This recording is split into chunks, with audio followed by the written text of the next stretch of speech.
obviously the Cubs bullpen has been underperforming a lot, this entire season. If you've been paying attention, it's just been a disaster outright.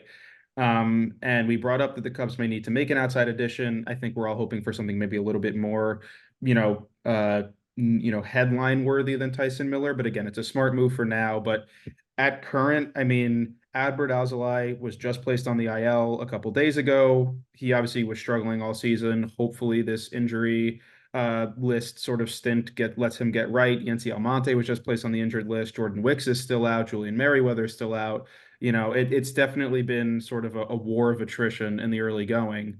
And right now, the Cubs, whether it comes from Tyson Miller, whether it comes from, another guy figuring it out internally, the Cubs really need the bullpen to figure it out ASAP because they're blowing way too many leads. I think it's again, it's what we saw in the Mets game where everything kind of seems like peachy and great in the beginning of it, innings 1 through, let's call it 6, where our starting pitchers and our relief, even our relief pitchers, they can kind of hold their own. But once we kind of get to maybe our second round of relief pitchers and our closing pitchers, we're really kind of selling the bag here. And it stinks because, if you look back to the 2016 Cubs, again, I don't want to throw shade to the the Cubs players we currently have. Man, what a great lineup we had. And now it just kind of seems like we're lacking in that area.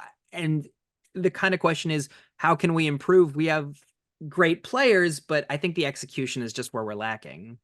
Yeah, for sure. You bring up a good point. The it feels like, in the first 7 innings of a game when it's the starting pitcher and then like Mark Leiter Jr., the first guy to the bullpen, it feels like things are fine and then things completely collapse.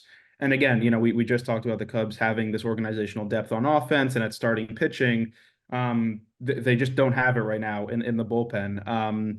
There's too many players that are hurt, too many players that are underperforming. And again, bringing in Tyson Miller is a smart move from the outside. They're probably going to make at least another one or two trades, or whether it's another signing. They've obviously made a lot of minor league reliever signings recently. So yeah, for sure. Again, going back to those 2016 Cubs, if you remember that playoff run, it was really just two or three relievers. It was Aroldis Chapman, Pedro Strop, and a little bit of Hector Rondon. So, again, that's the playoffs, but you don't need an entire bullpen's worth of elite pitchers. You just need a couple guys you can rely on. And right now, the Cubs don't have any besides maybe Mark Leiter Jr. So, I want to make a quick closing remark about all this. In any situation, you kind of can say mistakes need to be made in order for you to improve. I mean, that's, the case with anything.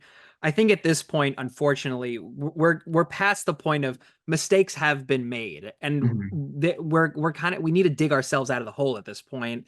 I think at this point, if things get worse, whatever that worse may be, I don't want to jinx anything and I don't want to allude to anything. But, again, like we've discussed, these next few games against the Pirates and the Braves, and the Brewers, I think will really be the telltale signs of what's next for the Cubs bullpen.